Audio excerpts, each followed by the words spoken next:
Olá, pessoal, muito boa noite. Estamos aqui de volta com o nosso Temas Espíritas em Debate. E o nosso TED, neste ano, vai ser o último, com o tema O Espiritismo. Ele tem um caráter punitivista? Bom, quem vai trazer um pouco dessas ideias aí para a gente vai ser o nosso companheiro aqui, o Eli Matos. E logo depois da prece, a gente vai passar a palavra para ele aí, trazer as ideias iniciais para a nossa conversa. Por hora, eu vou pedir o Elias para fazer uma prece para a gente e já já a gente passa aí a palavra. Ok.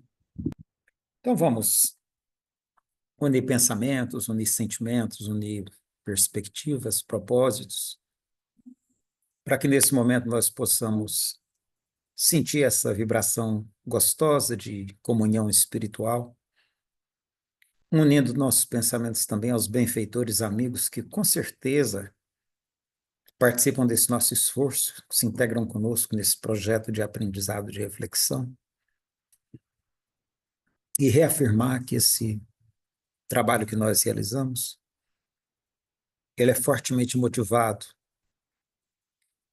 pela nossa crença de que existe uma força maior, da qual todos nós participamos, e que nós estamos todos alinhados pelos propósitos de Jesus de Nazaré, na construção de um mundo melhor, no trabalho para que se estabeleça o reino de Deus entre nós.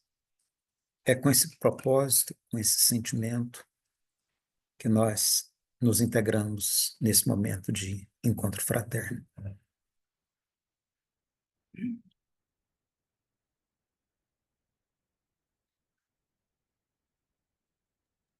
Estou com o áudio fechado aqui falando contigo, Eli.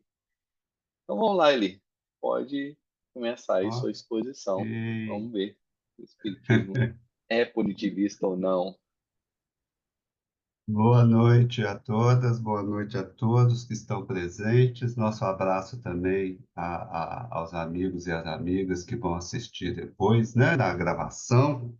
É com alegria que a gente está iniciando mais um TED, né, essa nossa iniciativa no Espírita Info, na busca de discussão aberta sobre temas que normalmente não são conversados, né, nos nossos estudos espíritas. Esse é o nosso último TED do ano, né? Em janeiro a gente volta. E o tema, conforme o Christian colocou, tem a ver com esse caráter punitivista do Espiritismo. Eu vou compartilhar uns slides, só para a gente ter um roteiro, com algumas ideias iniciais, né? Mais rapidamente, vou tentar ser o mais rápido possível, para a gente abrir para a conversa posteriormente. Está visível aí para todo mundo? Christian, tá ok? Assim, Ok. Então, a questão, né, motivadora da conversa hoje é essa, né? O Espiritismo tem um caráter punitivista. Na realidade, eu vou começar lá do início, né? Se a gente pensa em termos espirituais, os espíritos, nós como espíritos, desde o início nós vivemos em coletividade, em sociedade. Não dá para a gente pensar no espírito vivendo sozinho. A partir do momento em que a gente está vivendo em sociedade, as relações sociais, ou seja, as relações entre as pessoas, os espíritos, né, que estão vivendo naquela sociedade, naquela coletividade, essas relações precisam ser reguladas, né? Surge a questão de regular o trabalho, a instituição da família, outras instituições que surgem, comércio, etc., etc. Uma série de questões muito naturais que surgem quando nós estamos vivendo uma coletividade. Com essa necessidade de regular essas relações, surge a ideia dos direitos e dos deveres, né? O que cada membro dessa sociedade, dessa coletividade, tem o direito de fazer, tem o direito de contribuir, e quais são os deveres dele, qual a contribuição dele para essa mesma sociedade. E isso, naturalmente, também dá surgimento à ideia de ter regras, códigos, leis, alguma coisa que regule essa vida em sociedade, esses direitos e deveres. Uma vez que existem essas regras, esses códigos, aparece a necessidade de uma noção de justiça, né? A ideia é bem ampla aqui, por isso que vocês vão ver que eu falo sempre noção de justiça, não de justiça apenas, uma noção de justiça que regule essas relações e esses devires, né? Principalmente em sociedade. De forma geral, a gente pode considerar que em todos os tempos essa noção de justiça tem sido fortemente baseada na ideia de penas e recompensas, né? Uma vez que tem essa noção dos deveres, aqueles que não cumprem os deveres ou aqueles que infringem esses códigos sociais são de alguma forma penalizados e aqueles que cumprem, aqueles que seguem as leis, aqueles que executam esse trabalho na sociedade seriam de alguma forma recompensados. Então, essa ideia de penas e recompensas, ela permeia aí praticamente todas as civilizações que passaram na nossa história e permeia a civilização atual também, né? Em toda parte do mundo, essa ideia ainda é a ideia que prevalece como noção de justiça. Dentro dessa noção de penas e recompensas, essa ideia punitivista vai considerar que, no caso de uma infração àqueles códigos, de um erro, de um crime, de um pecado, se a gente for considerar o aspecto religioso, o infrator deve sofrer algum tipo de penalidade, né? Algum tipo de punição por causa dessa infração, por causa desse erro. Pode ser uma sanção, uma privação de bens, de liberdade, de condições, pode ser uma restrição mais forte aos seus direitos, ou mesmo, né, em muitos casos, conforme a gente vai ver, até mesmo a aplicação de métodos violentos nesse processo de punição, né? Essa punição, pensando sempre aqui, né, em termos sociais, essa punição supostamente impediria a reincidência do infrator, né? A ideia é que se o indivíduo comete um crime, um erro, e é punido por aquele erro, de alguma forma, sofre de alguma forma devido àquele erro, ele não cometeria aquele erro mais por causa dessa punição que foi sofrida.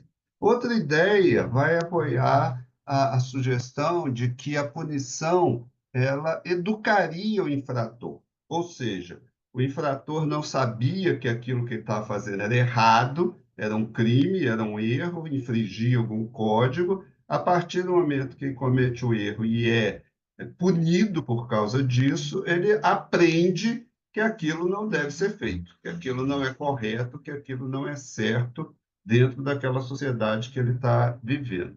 E ainda, e esse aspecto é muito forte, né, na questão da punição, a ideia de que uma punição de um indivíduo serviria de exemplo para os demais indivíduos.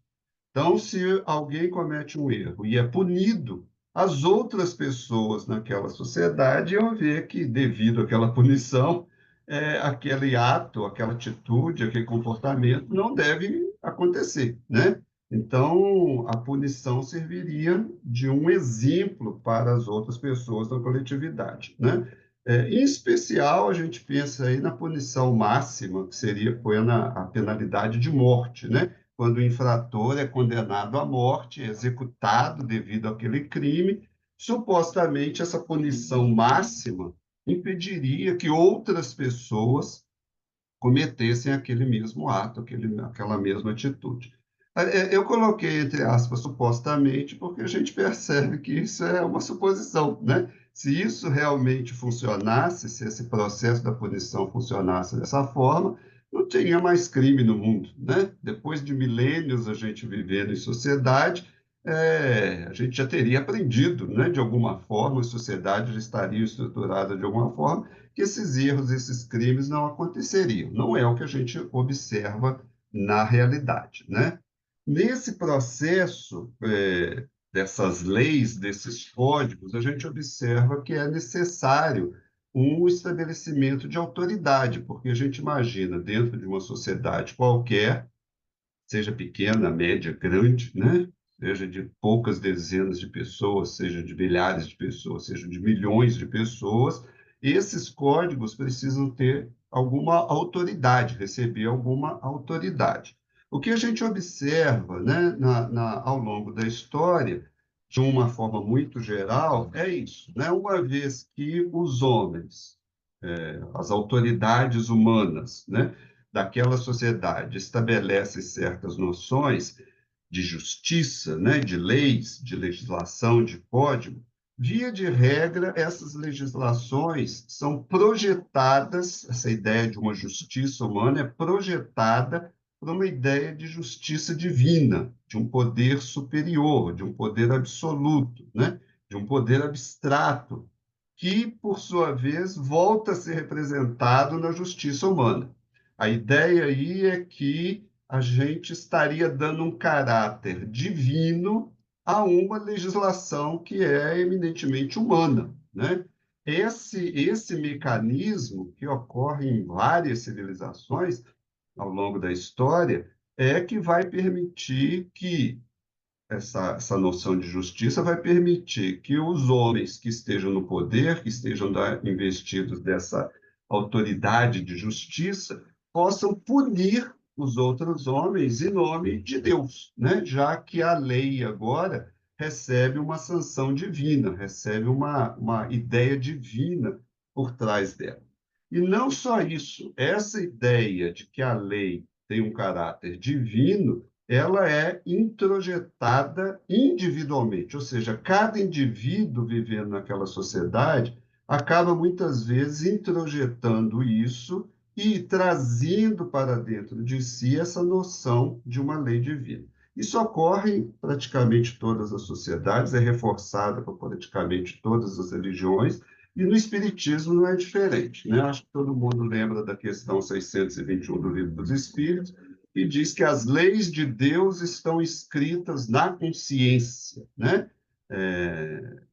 Dentro dessa tradição em que o Espiritismo se coloca, é uma consequência natural, porque isso acontece em todas as tradições anteriores, né? A ideia de que existe uma lei divina, ou de que a lei tem um caráter divino, e de que os indivíduos, nós espíritos, introjetamos essa lei individualmente na nossa consciência. De tal forma que os nossos atos individuais, e não apenas coletivos, passam a ser julgados também por essa lei dita divina, né?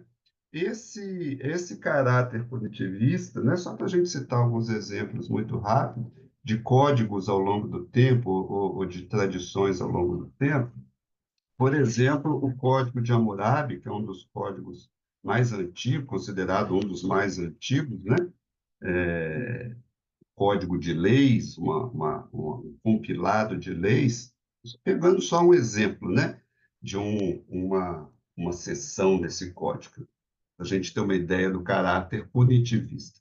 Se uma casa mal construída causa a morte de um filho do dono da casa, então o filho do construtor vai ser condenado à morte. Por exemplo, no Êxodo, a famosa, ficou conhecida como lei de Talião e aparece em outros versículos também, né? Aqui eu peguei só a citação do Êxodo no Antigo Testamento, bastante conhecida, né? Olho por olho, dente por dente, mão por mão, pé por pé, queimadura por queimadura, ferida por ferida, golpe por golpe, né? A ideia de que a lei permite esse revídio, essa retribuição do mal recebido na mesma exata medida, né? Espelhada na mesma medida.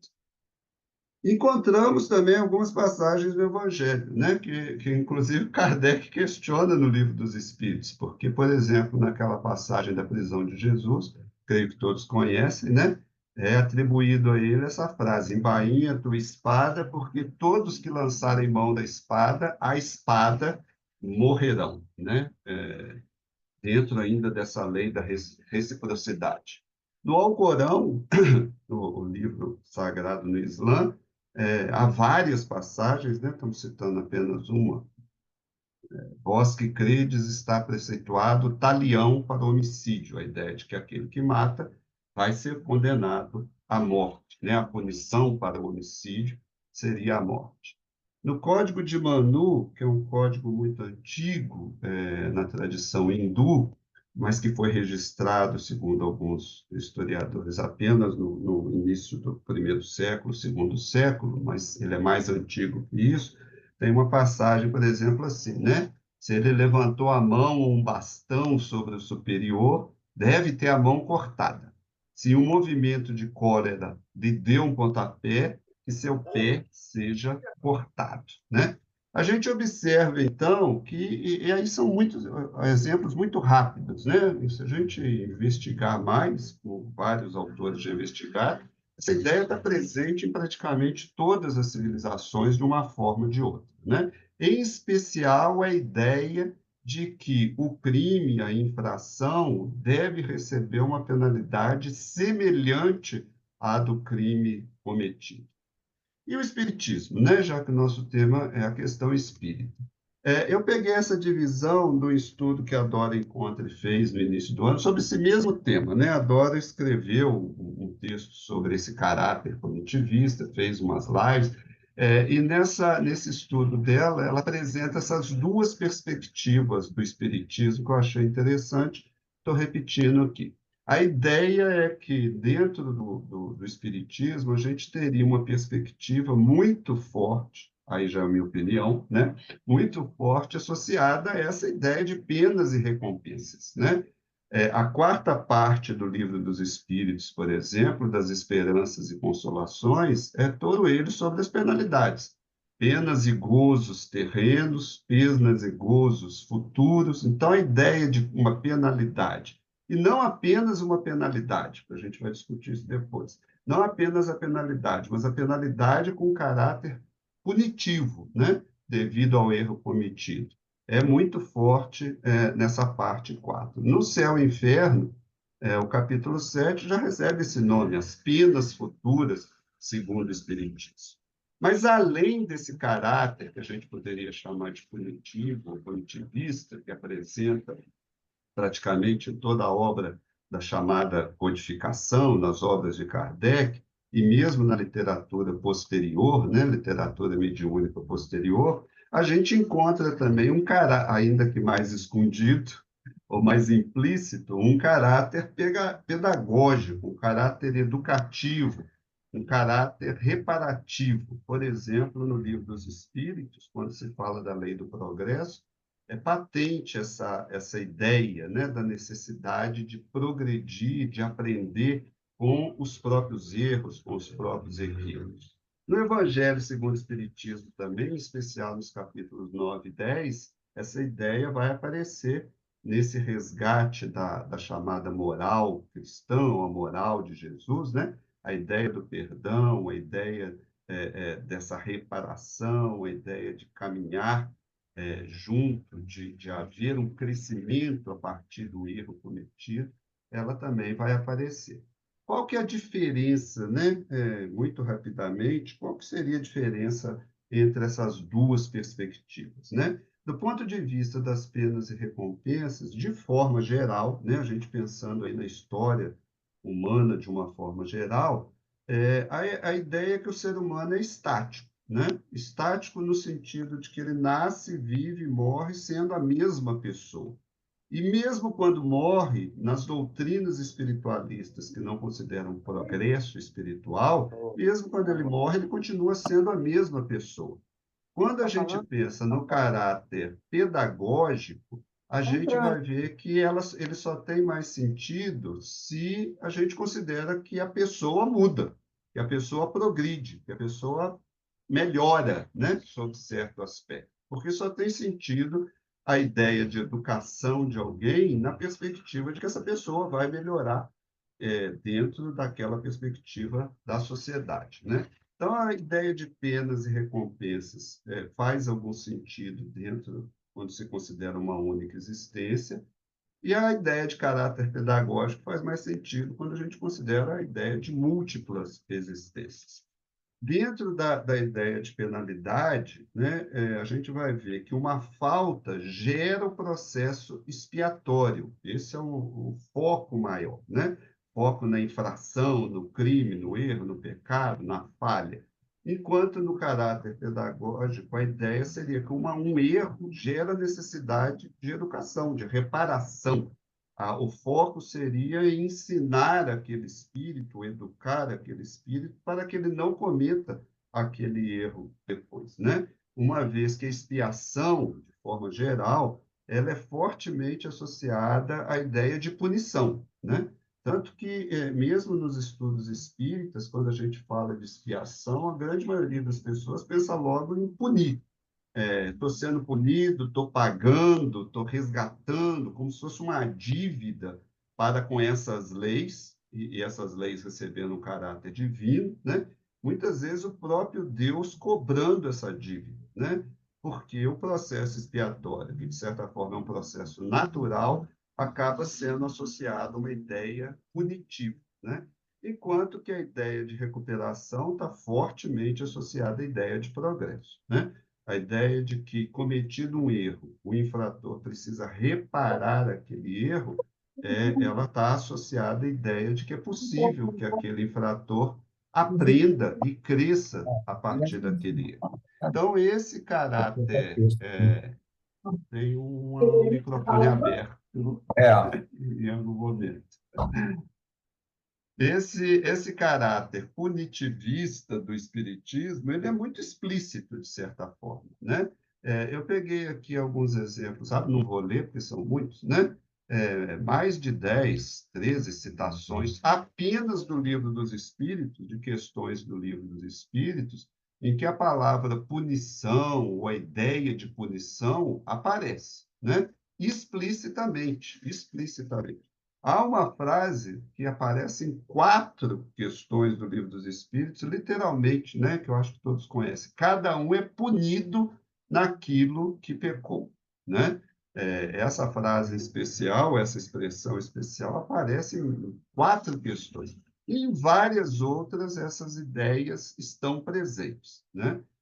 Então, há, de certa forma, uma interpretação possível como um caráter punitivo a partir do texto, né? A partir do texto. Mas se a gente considera que Deus não castiga, como que a gente vai entender a punição? Se a gente elimina essa ideia, né? Porque para aqueles que acham que realmente há uma lei divina e Deus está cuidando dessa lei, quando a gente infringe essa lei, Deus vai castigar, né? Não há o que discutir, é uma punição divina. Mas se a gente considera que Deus não castiga, esse conceito não faria sentido, mas como que a gente vai entender, então, o caráter punitivo? Tem várias perspectivas. Eu aqui estou citando só 5, né? Porque é um assunto extenso. Mas, por exemplo, a ideia de punição estaria associada à nossa própria agressividade, né? Nós, como espíritos, ainda trazemos muitos instintos agressivos, né?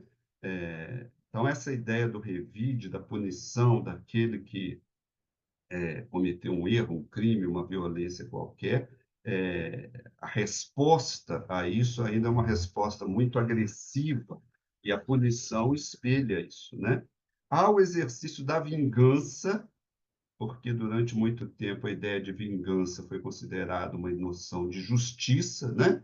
A gente vê aí aquele que se sente lesado, aquele que efetivamente é lesado, teria o direito, né, de retribuir esse mal recebido na mesma moeda, né? Então, isso, de certa forma, é uma noção de vingança que Jesus, né, nos seus ensinamentos, buscou combater, mas que ainda é muito forte, muito presente em nós, seja no nível individual, seja no nível social. Como a gente viu, é muitas vezes uma demonstração de, eu coloquei entre aspas, né, uma justiça social, a ideia de quem cometeu um erro na sociedade precisa ser punido como um exemplo, né, ainda é muito forte. Muito presente é a ideia da punição como uma afirmação de poder, né, no sentido de que aquele que detém o poder e a autoridade vai punir o outro, né, que não detém o poder e a autoridade, para demonstrar quem é que manda, né, quem é que pode, quem é que estabelece, quem é que define, isso no nível social ou mesmo dentro da família, né, pais e mães que punem os filhos para mostrar a sua autoridade ou para tentar demonstrar a sua autoridade. já que conforme a gente está colocando, a punição por si só não altera nada, não muda nada, não educa nada, né? Então, muitas vezes ela é uma afirmação de poder e muito fortemente, inclusive justificando muitos processos expiatórios, está a punição ou a autopunição baseada na culpa individual, né? O indivíduo comete um crime por causa daquela noção de lei introjetada, ele se considera culpado e pensa, considera conscientemente ou inconscientemente, que a forma de aliviar essa culpa é se punindo de alguma forma, geralmente passando por algum tipo de violência, sofrendo algum tipo de violência, isso amenizaria a culpa, né? Então, é só alguns exemplos de por que é tão prevalente a ideia de punição ainda na nossa sociedade. É claro que a gente pode perguntar, mas e a lei de causa e efeito, né, Eli? Como que fica? Não existe a lei de causa e efeito? Existe, né? Do nosso ponto de vista, existe a lei de causa e efeito e é uma lei natural. Como lei natural, ela vai ocorrer naturalmente, sem ser necessária a intervenção consciente na sua aplicação, porque a lei de causa e efeito vai ocorrer naturalmente. Pegando o exemplo do livro dos Espíritos, relacionado à questão biológica, orgânica, né? Eles citam, por exemplo, se a gente come demais, vai sofrer, né? Vai doer a barriga, vai passar mal. Essa dor é uma consequência natural do excesso cometido. Se a gente faz uma analogia dessa questão física, vamos dizer assim, o material, com questões morais, a lei de causa e efeito agiria naturalmente quando nós cometemos excessos também nos erros ou nas falhas, né? Sem que seja necessária uma punição da nossa parte ostensiva, uma vez que os espíritos, todos nós, vamos passar naturalmente por esse processo.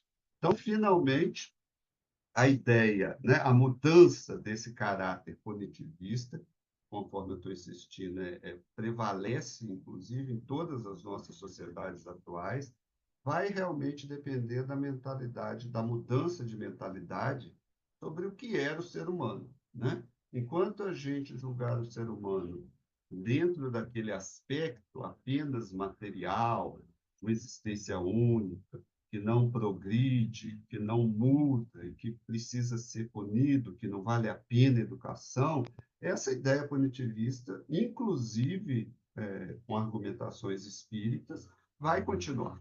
Se parece difícil, né, ocorrer essa mudança no nível social, a gente fica sendo convidado a começar a mudar, pelo menos no nível individual, esse nosso pensamento, né?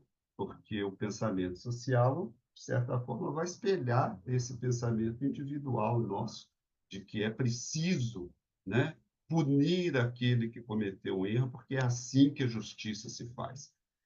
Para praticamente todos nós, é muito estranho ainda, né, alguém cometer um erro e não ser punido, não sofrer de alguma forma por aquilo, né? A gente entende que há uma necessidade ainda, né, por causa da própria vida em sociedade, da questão das penalidades, mas o caráter dessas penalidades é que precisa gradativamente ser mudado.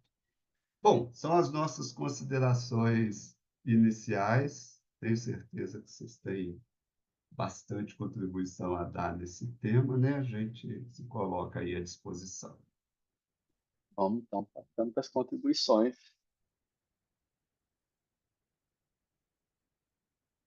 Quem gostaria de começar? Parece que alguém compartilhou tela.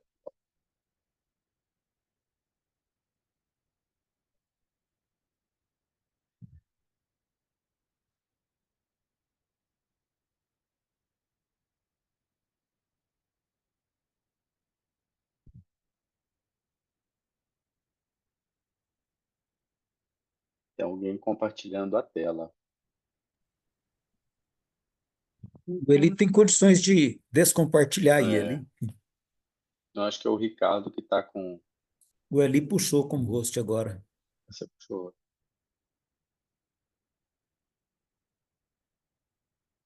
Eu consigo ver. Bom, Agora, se alguém quiser falar, é só avisar. Custei achar aqui. Vai lá, Ricardo. Eu não estava vendo se alguém tinha levantado a mão. Vai lá, Ricardo. Olá, pessoal. É, acreditar que nós espíritas pudéssemos ter um pensamento diferente do tradicional, eu acho que é muita ingenuidade de nossa parte. O espiritismo assumiu uma tradição religiosa, judaico-cristã, muito forte, né? E esse pensamento de punição está arraigado na gente desde sempre. Até sem querer, a gente usa expressões da filosofia punitivista. Quando a gente vê, a gente depois até tenta consertar, arrumando uma outra palavra melhor. Porque todos os textos espíritas, desde Kardec até a literatura mediúnica do século XX, a ideia de resgate, né, de ressarcimento, de expiação, ela está muito forte, né? O Espiritismo reproduz as tradições religiosas do passado, não apenas as religiões abraâmicas, mas também a tradição egípcia, ela está lá no Caibalion, né? A tradição hinduísta, a ideia de karma, que era até muito mais grave, o indivíduo podia reencarnar num corpo de animal por castigo, né? Eu acredito que essa ideia, que é cultural e que eu acredito grande parte das culturas traz, ela tem um objetivo, né? O objetivo é manter uma sociedade o mais harmônica e o mais coesa possível. Porque a gente sabe, e isso hoje já é questão fechada na psicologia evolucionária, embora foi questionada no passado, a evolução de grupo é uma realidade.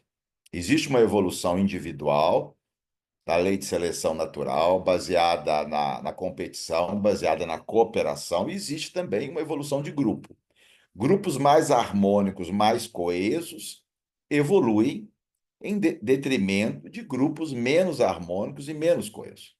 Então, se nós temos um grupo social onde há o elemento nefasto, onde há o elemento indolente, onde há o elemento trapaceiro, esse grupo tenderá, na evolução natural, a ser extinto, em comparação a um outro grupo onde esses elementos são menos importantes.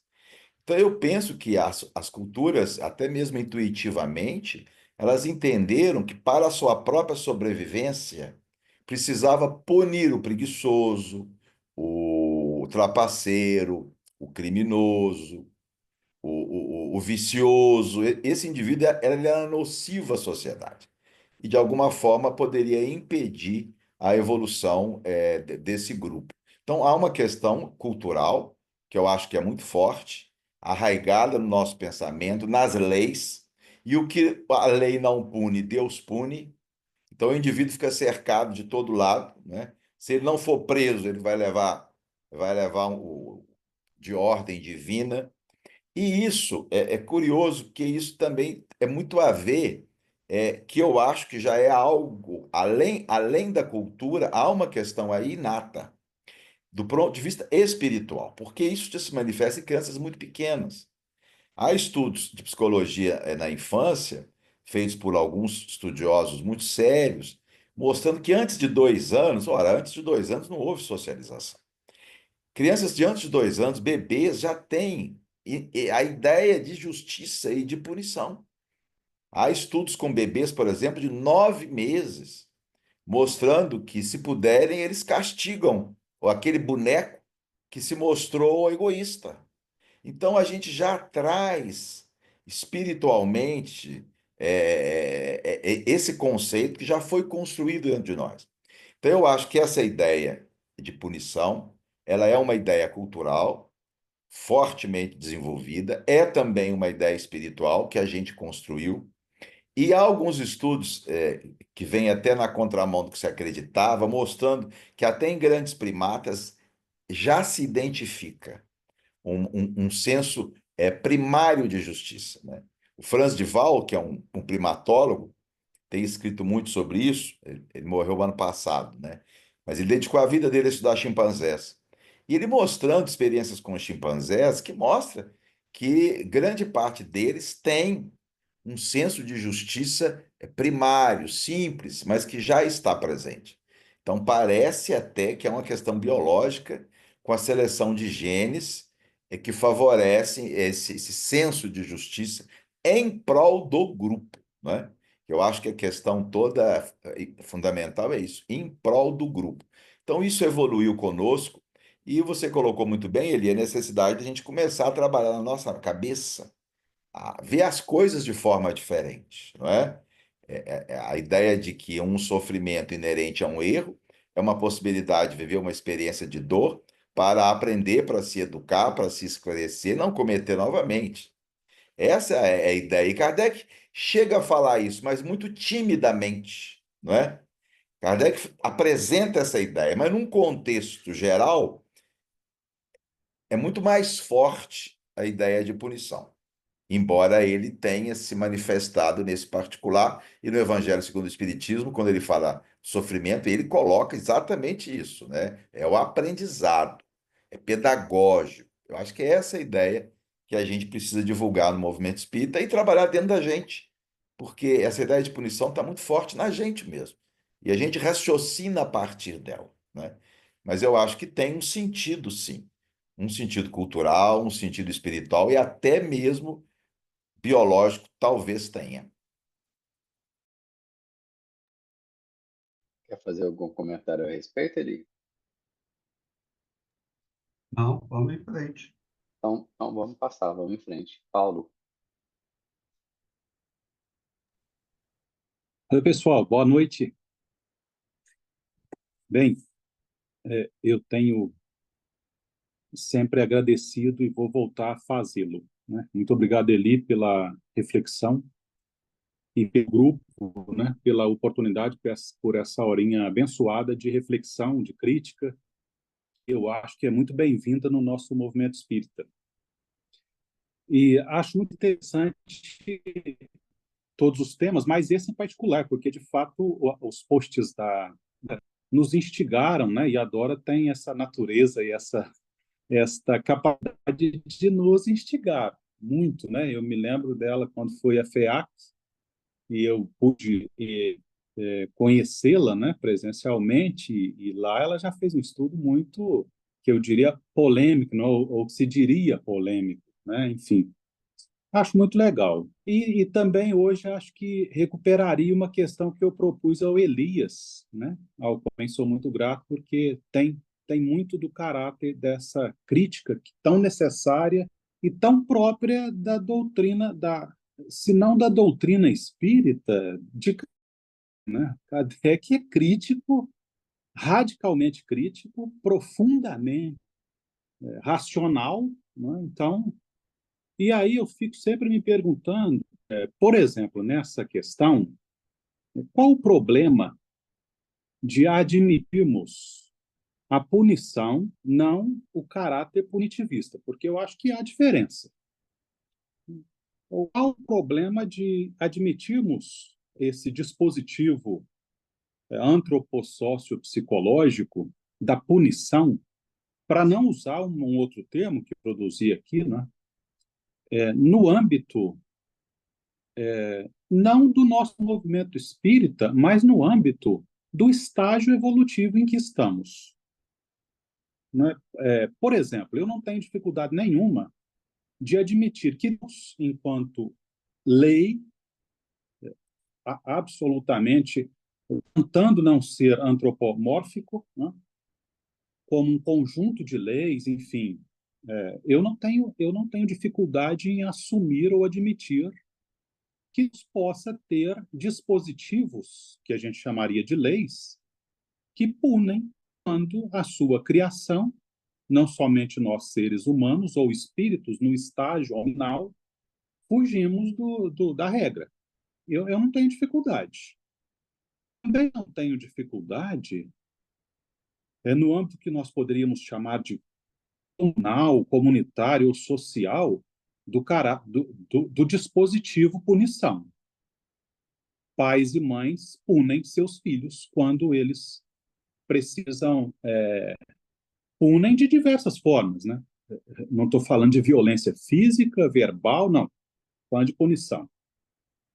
E também não tenho dificuldade em admitir que nós mesmos nos punimos, né, num âmbito que poderíamos chamá-lo de psicológico, não é? Daí afirmar que a doutrina dos espíritos, que a gente precisa também fazer uma ressalva, né? Seria até bom que semana passada, no encontro passado, o Elias me fez uma ponderação, né? Se a gente deve continuar chamando doutrina dos espíritos, enfim. Mas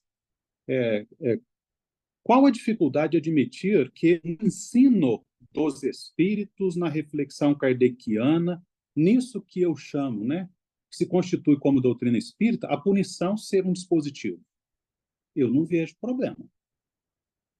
Daí, o movimento espírita, nas suas lideranças, nos palestrantes, nos expositores, em nós mesmos, no dia a dia, temos um caráter mais grave, e infelizmente mais grave, a esse dispositivo é outra coisa. E aí, para encerrar, eu vou falar de uma experiência recente minha, né? Eu me responsabilizei na instituição que trabalho por um curso de antropologia jurídica, que se mistura um pouco com a sociologia jurídica nos cursos de direito, e no advogado, a antropologia vem meio discutido ali com a sociologia.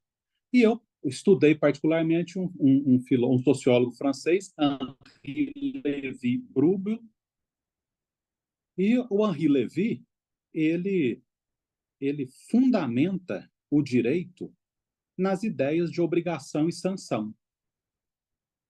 Ele diz que socialmente e antropologicamente, ou psicoantropologicamente, mas mais antropologicamente, porque emocionalmente, afetivo-emocionalmente, isso que o Ricardo falou, ele também tocou, né, num daqueles dispositivos que ele propôs naquela divisão, nós nos constituímos enquanto humanos, e nós poderíamos dizer enquanto espíritos na fase hominal, a partir das ideias de obrigação e sanção. Por exemplo, o Henri Bruegel defende que o aparato legal ele está fundamentado em todas as sociedades, inclusive as primitivas, a partir da ideia de obrigação como sendo aquilo que todos os integrantes daquela comunidade têm que fazer, estão obrigados a fazer em função da manutenção da própria sociedade. E a própria sociedade, quando percebe que algum indivíduo da sua sociedade não executa ou se aquela obrigação, ou pune, aplica uma sanção. O próprio indivíduo faz isso.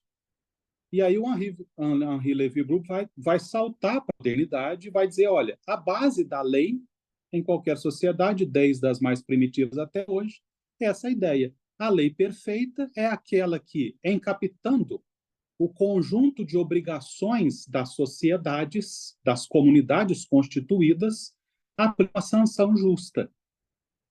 Então, assim, para instigar um pouco e querendo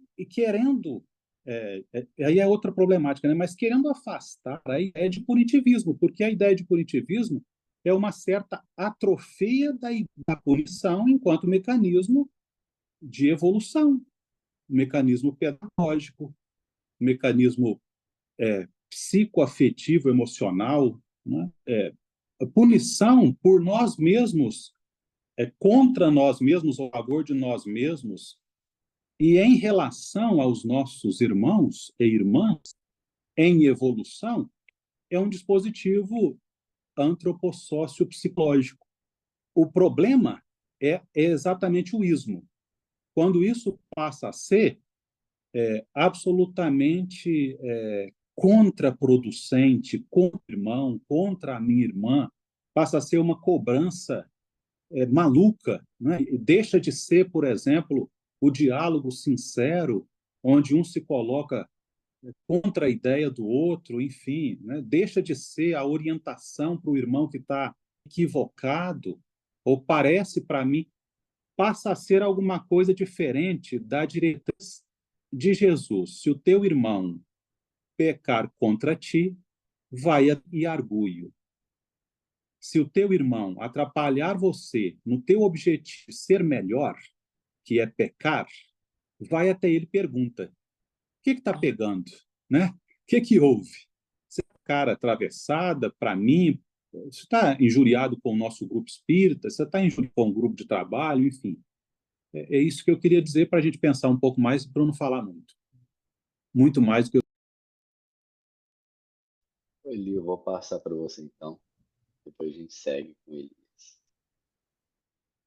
Paulo Papó, o problema é o que você falou, o problema é o ismo. Por isso que o título não foi assim, o Espiritismo tem o caráter de punição. Não, caráter punitivista, o punitivismo, né? É uma confusão comum, inclusive foi uma confusão na minha cabeça também, que por isso que eu estou tentando separar didaticamente. Quando a gente critica o punitivismo, eu não estou criticando a ideia de penalidade na sociedade, né? Porque a gente vai precisar, enquanto, ainda mais conforme você colocou, ainda mais no estágio que a gente vive, né?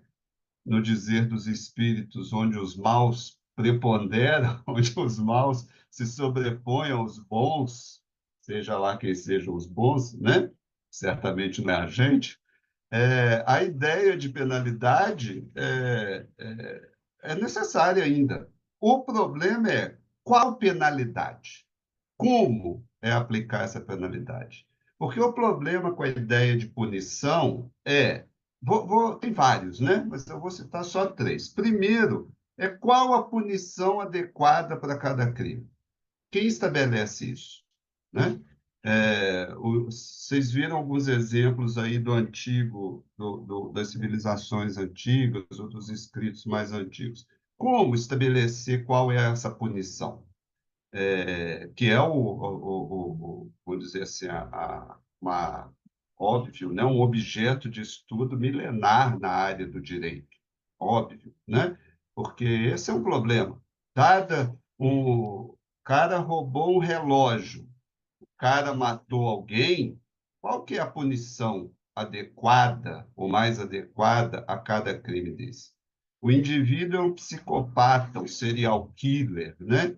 E o indivíduo assassinou uma pessoa em legítima defesa, como se diz, né? Numa luta pela conservação da vida, qual é a punição adequada? Esse é o objeto de estudo. Mas se a gente pensa só em termos de punição,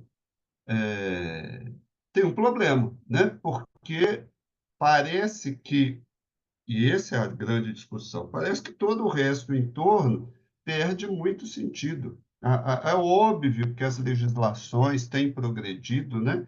Kardec coloca isso, lembra isso para a gente. As legislações humanas progridem conforme nós, seres humanos, progredimos. Mas essa ideia de punir tem esse problema. Esse é um primeiro problema. O segundo é quem vai punir? Quem tem direito de punir? Né? Para isso, na sociedade, a gente estabelece as autoridades judiciárias, etc., etc. Né?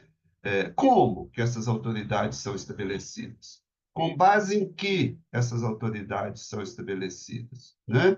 É, é um caráter moral, ético, ou é um concurso público? Às vezes não tem nem concurso público para dizer quem são as pessoas que vão decidir as penalidades, né? Então, as punições, muitas vezes, caem nessa questão também, né? Uma terceira questão, que é a que a gente insiste mais, é para que punir? Para quê? Porque eu colocar o indivíduo hoje na prisão, qual que é o objetivo? Qual que é o objetivo? Para o indivíduo, para a sociedade é meio claro. Estou tirando aquele indivíduo de circulação para que ele não cometa outra vez o mesmo crime, ou não continue cometendo o mesmo crime. Mas e para o indivíduo? Qual a finalidade dele ser colocado na prisão? Né? Na prisão, ele vai aprender alguma coisa, a não ser, muitas vezes, cometer mais crimes ou crimes melhores, mais perfeitos do que ele cometia antes.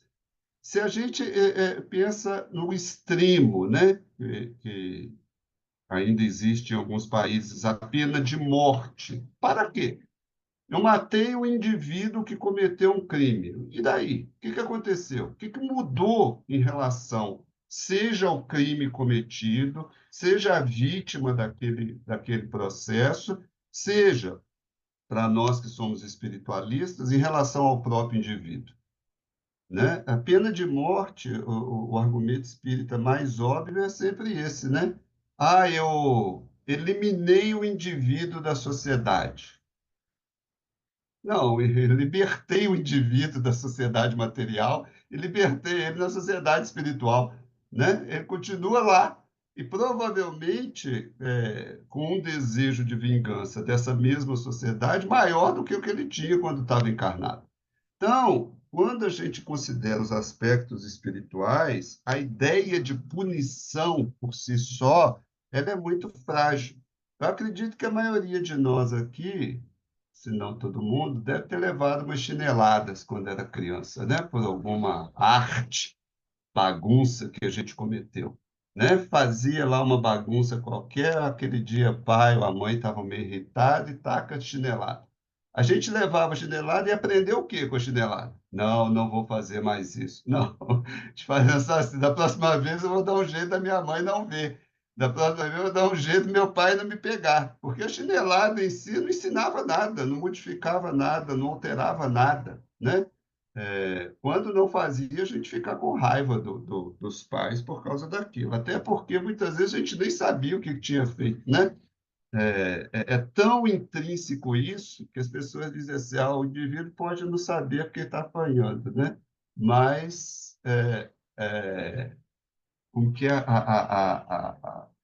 o indivíduo pode não saber o que fez, por que está apanhando, mas Não, está é o apanhando por um contrário. motivo. Você pode não É, saber por que é. está batendo, mas ele sabe por que está Entendo, mas ele apanhando. sabe que ele está apanhando. Pois é, isso. Misturei aqui o ditado. Porque está tão intrínseco na gente essa história de punir o outro sem motivo, sem um para quê. Tem uma causa, mas não tem uma finalidade, a punição por si só. Então, a questão aí não é vamos acabar com as penalidades, não, é transformar o caráter das penalidades em um processo educativo. Kardec insiste nisso quando fala da educação moral, etc, etc. Na prática, Eli, como que isso ia ser feito? Não sei, né? Porque eu não sou jurista. Nós estamos discutindo a ideia, né? A ideia. Acredito que a mentalidade, eu acredito que essa mudança de mentalidade precisa começar, né?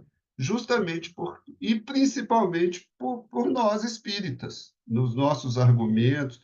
Toda vez, Paulo, você já deve ter visto isso nos estudos, que a maioria das pessoas vai falar sobre isso, ela começa assim: o indivíduo precisa pagar pelo que fez, o indivíduo precisa resgatar o que fez. Pagar quem? Resgatar o quê? Né? Do ponto de vista espírita, ele precisa reparar, ele precisa fazer o bem onde fez o mal, porque só sofrer pelo mal que fez não ensina nada, não muda nada, não altera nada. Então, é nesse sentido que a gente critica o caráter punitivista, né? E não a ideia de penalidade em si, que é necessária. Mesmo porque, Eli, muitos só não cometem determinados delitos, crimes, ou o que for, porque tem ali uma norma ou uma punição, né? E se não houvesse, eles fariam. Então, eles não estão verdadeiramente transformados. Essa norma não está transformando esses sujeitos, não está melhorando esses sujeitos, né? Eles precisam buscar isso de alguma forma. O Elias, É você o abaixou. meme, né, Christian? É o meme da internet, né? O que te impede de você ser você mesmo? O Código Penal, né? Código Penal. O Elias, você baixou a mão, você ainda quer falar? Foi sem querer, quero sim. Assim, eu me lembrei dos meus filhos, né? Eu cresci numa sociedade que a gente apanhava quando fazia arte. Então, para mim, bater nos meus filhos, eventualmente, em situações muito raras, era um meio de educar, né? Quando falava, não adiantava, etc., uma palmadinha, uma chineladinha na bundinha lá, para mim era um meio de educar. Aí um belo dia, eu e Iracilda, domingo, assim, aquele dia que você está folgado, né? Nós estamos lá conversando, acordamos pela manhã, né? E batendo papo, entra de repente, assim, a tropa, né? Entra o Tassiano, que era o mais velho, seguido da Thaís, que era a segunda, e da Larissa. O Danilo era bebê, não foi junto, né? Mas foi, o Tassiano devia ter 8 anos, 9 anos, a Thaís devia ter seus 7, né? Para 8. Então, assim, e aí a Larissa Pichotinha. Eles entraram, pai, nós queremos falar com você, né? Falei, ixi, motinha aqui agora, né? Complicou. Aí eu falei, ai, tudo bem, filho, vamos conversar, o que que foi? Aí falou assim, pai, nós queremos que você não bate mais na gente. Aí porque aqui em casa também, quem ficava com o trabalho de bater era eu, né? Aí eu falei, pronto, pegou, o que que foi? Aí eu falei, tá, mas às vezes vocês desobedecem. Então eu faço um trato. Se vocês nunca mais desobedecerem, eu nunca mais bato em vocês. Aí o Tassiano olhou assim para Thaís, tipo assim, né? Ixi, isso a gente não tinha pensado, né? Eles olharam uns para os outros assim, confirmaram, né? Não, pai, tudo bem, a gente não vai mais desobedecer você, né? Eu falei, não, então tudo bem, pronto. E, gente, foi assim, foi um aprendizado. Eu acho que os meus filhos me colocaram para pensar do que eu estava fazendo de uma maneira que eu nunca imaginei, né? Então, eu tenho a dívida de gratidão, que eles foram quem primeiro me pôs a questionar. E aí assim, aí a pergunta, Eli, na sua fala, eu não entendi exatamente quando você fala que a gente pode mudar individualmente, e aí eu não sei, eu acho que mudar individualmente, eu penso que mudança ela tem que ser no social, porque senão não adianta, né? Mas a pergunta que eu faço é mudar em que direção? Tá? Que eu acho que eu estou entendendo a partir dessa última fala sua, mas aí eu acrescentaria, e por que razão, tá? Por que não deixar como está, né? Ou por que não validar o sistema de punições que a gente vive? Em suma, isso, mudar em que direção e por que razão? Porque, do ponto de vista espírita, nós estamos inseridos num processo de evolução espiritual e de progresso espiritual. Nesse processo de progresso espiritual, o progresso é coletivo, no sentido em que uns ajudam os outros. No sentido de que uns ajudam os outros, a punição não ajuda ninguém. O que ajuda é um processo educativo.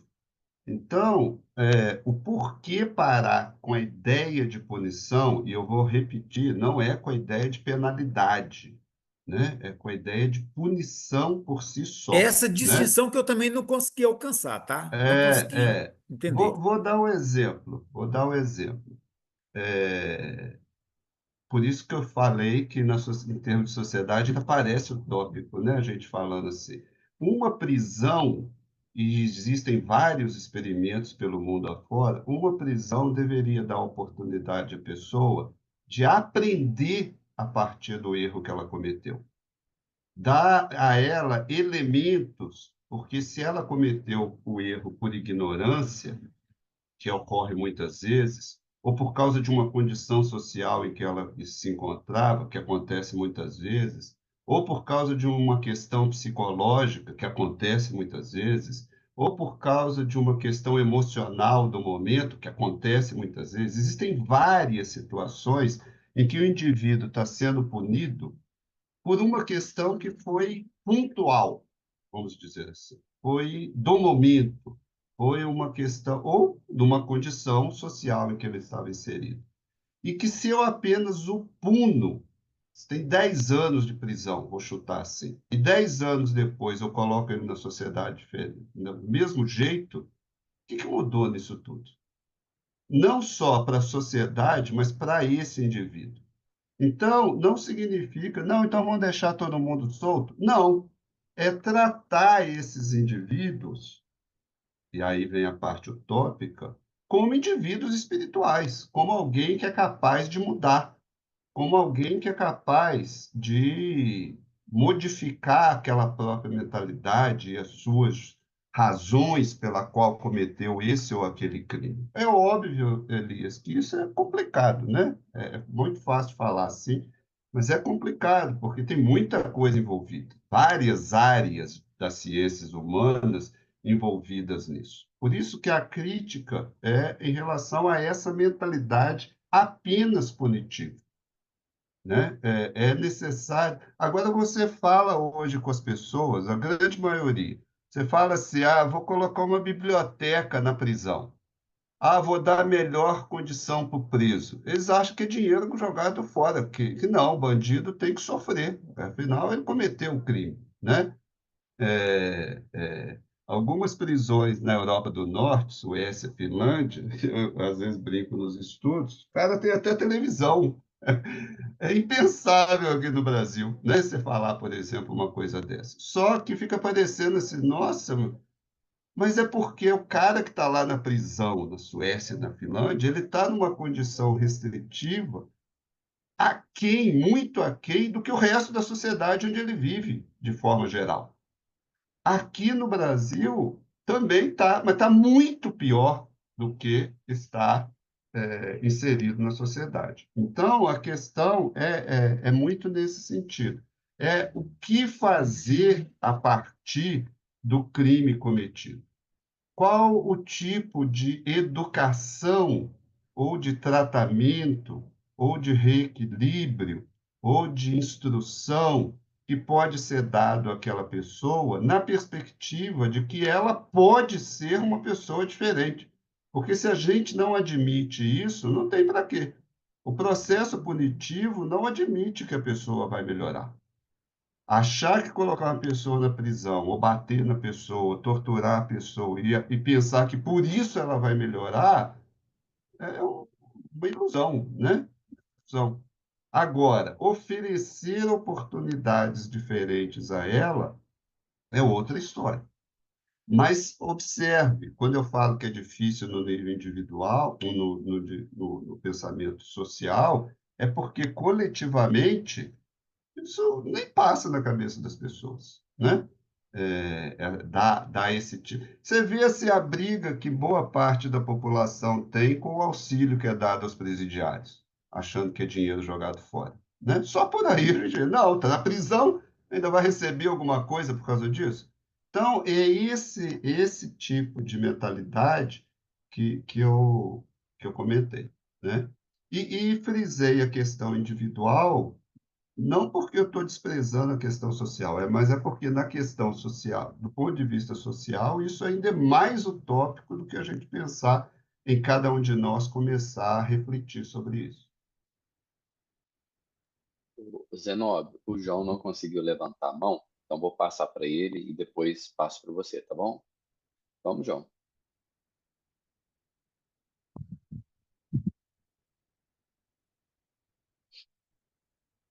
João?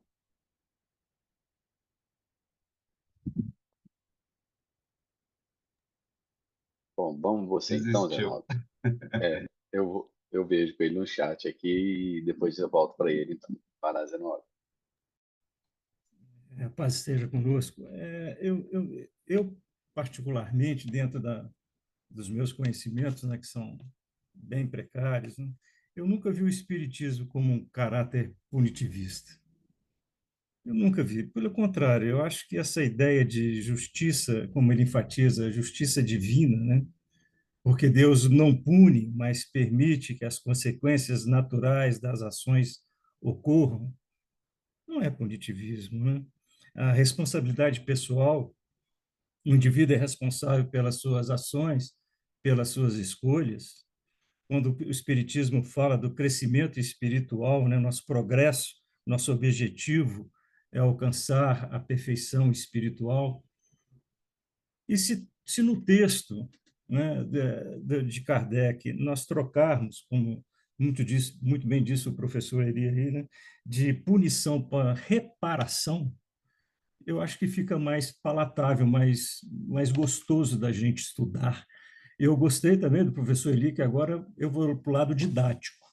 Agora, quando eu me exaltar e xingar alguém, eu falei, ó, o que eu quis dizer não é isso, não, é didático, tá? Eu quis dizer, para de me amolar, para de me encher, por favor, não me perturbe. Isso que quer dizer esse palavrão que eu acabei de soltar, porque, como eu já confessei aqui para vocês, o que me engrandece ainda e me contém em algumas atitudes é as leituras espíritas, né, contextualizando o espiritismo aí do professor Elias aí, que está aqui presente, é as leituras espíritas e o Código Penal. Se não fosse isso, porque eu penso que a punição, essa questão de punição, é da evolução de cada um. Você não pode dar feijoada à criança de 6 meses. Como você não pode dar liberdade a alguém que não sabe utilizar essa liberdade? Então, eu acho que é tudo uma questão de evolução, de educação, de aprimoramento, de aperfeiçoamento, como diz o doutor Ricardo, já disse aqui anteriormente, em umas palestras nossas, o nosso livre-arbítrio é maior, quanto maior é a nossa evolução, e o determinismo é quanto menor é a nossa evolução. É assim que funciona. Eu acho isso muito interessante no Espiritismo. Olha que coisa bonita. Quanto mais você evolui, mais livre-arbítrio, mais vontade de você, mais liberdade você tem. Né? Eu, como filho de uma família de 7 filhos, onde a diferença de idade entre eu e minha irmã é quase 11 meses, nós ficamos um mês com a mesma idade. Como que a minha mãe, dona de casa, viu, professor Elias, como que a minha mãe, dona de casa, ia segurar esses 6 espíritos recém-egressos do umbral dentro da casa dela para dar educação? Não tinha. Às vezes a gente era punido o erro do outro, mas nós tínhamos um conluio que a gente ficava quieto, recebia punição, porque amanhã ela ia ser punida por um erro meu. Então, a gente não questionava, recebia punição e levava o barco em frente. Então, esse caráter de punição é muito difícil. Se para nós que somos pais é difícil, imagina para uma coletividade você ser responsável por ter uma caneta e ser responsável por eleger que tipo de punição você vai ter que dar a cada indivíduo. Eu acredito que quanto mais evoluídos, quanto mais ética um povo, uma comunidade possua, que é a ética, aquela obediência do que não é obrigatório, quanto mais ético, menos leis. Quanto mais educação, menos leis. Nós não ia precisar de tantas leis, lei, e fica uma confusão, cada um interpreta de uma coisa, e quem tem o poder da caneta na mão para poder julgar, ele faz o que ele quiser e fica todo poderoso e a gente não pode fazer nada. E fica por isso mesmo. Então, eu acho que para mim, lógico, viu, gente? Eu peço até desculpa aí para vocês. Dentro da minha concepção, eu não vejo o espiritismo, como diz ele no final da sua palestra aqui. Agradeço a ele pela excelente explanação que ele fez. Eu não vejo como um caráter punitivista. Pelo contrário, eu acho que o espiritismo enfatiza a ideia de justiça divina, responsabilidade pessoal e, principalmente, que nós não devemos esquecer que é o nosso crescimento, acho que é o objetivo principal, é o nosso crescimento, o nosso progresso espiritual, que é nós alcançarmos, eu sei que alcançarmos a perfeição. Então, eu penso assim. Obrigado, gente. O Eli, É. nós estamos Oi. caminhando para os minutos finais. Eu vou fazer o seguinte: eu vou passar para o João, depois para o Paulo, para o Paulo ser um pouco breve, e aí a gente volta para você. A gente faz um pacote com os 3 e aí você comenta. Pode ser? Pode. Então vamos lá, João. Boa noite, meu povo. O garçom ficou impressionado, rapaz. Os espíritos com muita pizza. Ave Maria, estão tudo aí pré-diabético, panzinado, pelo amor de Deus. O Zenob não foi, não. Minha dona Beth, a Arlene lá toda chique, parecia uma leite. Eli, parabéns, o tema é muito bom. Adoro encontro, já tinha abordado isso, né? Eu vou sair do céu e vou vir para a terra. Eu acho que quando se discute a doutrina espírita, se é punitivista ou não, fica num circunlóquio filosófico discutindo o sexo dos anjos. O movimento espírita é punitivista, profundamente culpabilizante e punitivista, independente do que a doutrina coloque. Se a gente questiona princípios ou não, se é uma visão da codificação, se é uma deturpação ao longo que o movimento espírita avançou, mas nós, como espíritas, o pronome está no plural, somos profundamente punitivistas. Há toda uma compreensão, eu chamo de empatia seletiva, por exemplo, um serial killer. Encarcerá-lo, bater a polícia, agressivo, não vai funcionar. Sofrimento não muda ninguém. Tem que ter um olhar pedagógico, de resiliência, de ressignificar, de dar-lhe uma oportunidade para que possa evoluir sem ficar apanhando. Bom, por que existe essa compreensão, essa compaixão tão grande, por exemplo, com serial killer, e não há com pessoas, por exemplo, como Fernando Ben, que arde em nossos corações a fogueira da Inquisição em ser rapidamente sem provas, porque indícios não é prova. Indícios, primeiro, precisa ser provocado o Ministério Público, aquilo vira um processo, é tramitando, e quando aceitado prova, é condenado. Fernando Ben não foi condenado pela lei humana, estou falando lei humana, mas já foi condenado pelo movimento espírita. O absurdo de injustiça, de cometimento de crime doutrinário que acontece em relação ao Fernando Ben, mostra que o movimento espírita adora lançar reputação na fogueira. A chama da Inquisição. Pasme, meus amigos, até hoje, vários canais já deram oportunidade para o pesquisador que tem feito um trabalho buscando charlatões, estelionatários, o senhor Guilherme Velho, que inclusive poderia ser convidado a fazer um TED aqui, um tema atualíssimo para 2025. Porém, até hoje não teve um canal espírita que convidou o Fernando Ben. Ou seja, até Suzane Richthofen tem direito de defesa. No movimento espírita não existe direito de defesa, já foi condenado pela lei humana, não. Pela lei punitivista do movimento espírita. Que é o que está ocorrendo agora, meus amigos, está sendo surrada a Maíra Rocha.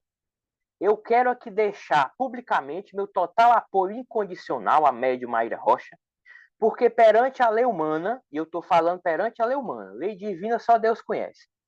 Perante a lei humana, todos são inocentes, até que se prove o contrário.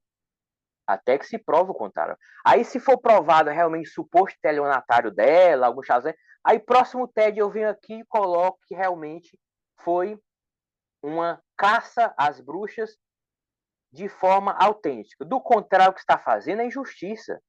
Imagine você colocar na rede social que, por exemplo, Elias Moraes anda difamando Chico Xavier, porque alguém leu um trecho do livro dele e distorceu. E aquilo cai na rede social, meus amigos, se espalha e vai mundo adentro, e daqui que a pessoa vai tentar limpar sua reputação, não consegue mais, porque uma postagem na rede social ganha o mundo infinito. E já tem até no UOL reportagem falando de processo. A Maíra Rocha disse que não foi processada ainda, não tem condenação ainda. Então, ou seja, o movimento espírita é punitivista. Nós adoramos ter essa compreensão com serial killing e com marginal, mas quando é membros espiritualistas, espírito ou não, não existe essa compreensão. Existe um rigor quase beirando um inquisitorial, querendo criar heréticos do século XXI, quando deveria ter essa compreensão. Quando levaram abaixo-assinado para o grande tribuno Divaldo Franco, para ele assinar e apoiar essa busca de charlatanismo, ele deu uma resposta muito sábia.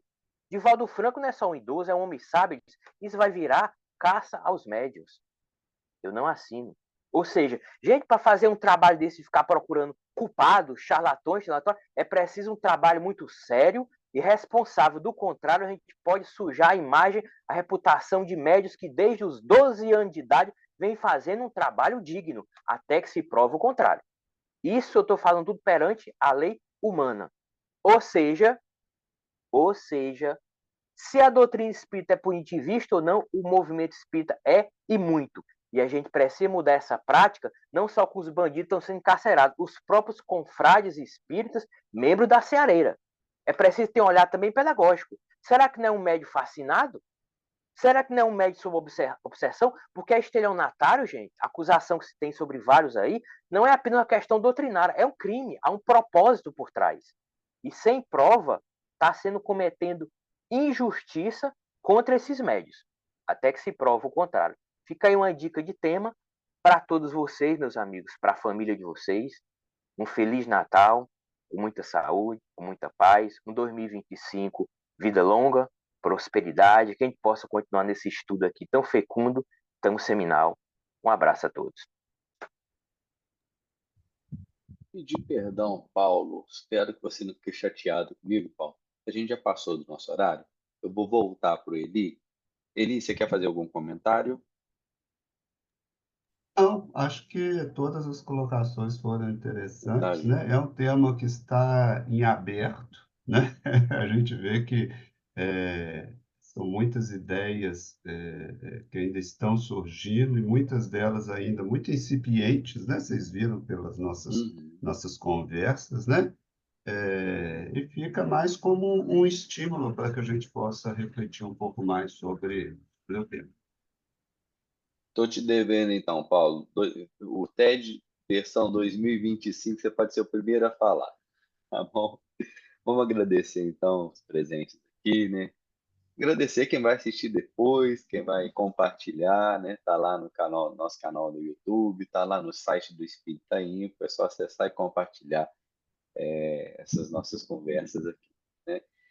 Nós vamos retornar, então, no dia 24 de janeiro, vamos dar uma pausazinha aí, e a gente daqui a pouquinho a gente já coloca aí a programação do TED do primeiro semestre, tá? Fiquem atentos aí.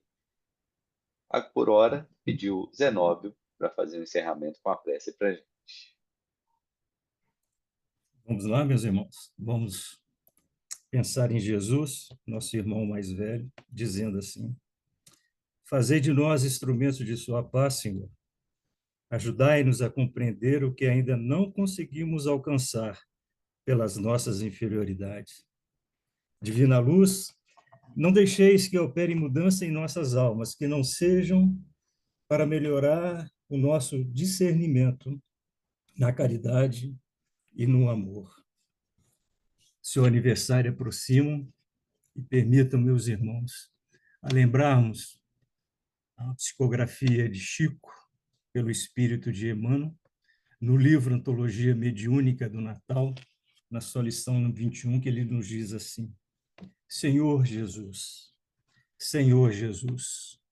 recordando-te a vinda, quando te exaustaste na manjedoura por luz nas trevas, vimos pedir-te a bênção. Releva-nos, se muito de nós trazemos saudade e cansaço, assombro e aflição, quando nos envolves em torrentes de alegria. Sabe, Senhor, que temos escalado culminâncias. Possuímos cultura e riqueza, tesouros e palácios, máquinas que estudam as constelações e engenhos que voam no espaço. Falamos de ti que envolveste dos continentes celestes, em socorro dos que choram na poeira do mundo, no topo dos altos edifícios, em que amontoamos reconforto, sem coragem de estender os braços aos companheiros que recolhias no chão.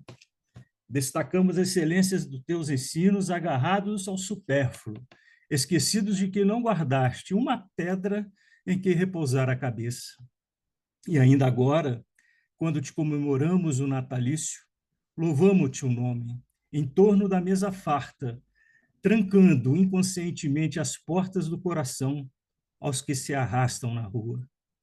Nunca tivemos como agora tanta abastança, tanta penúria, tanta inteligência e tanta discórdia.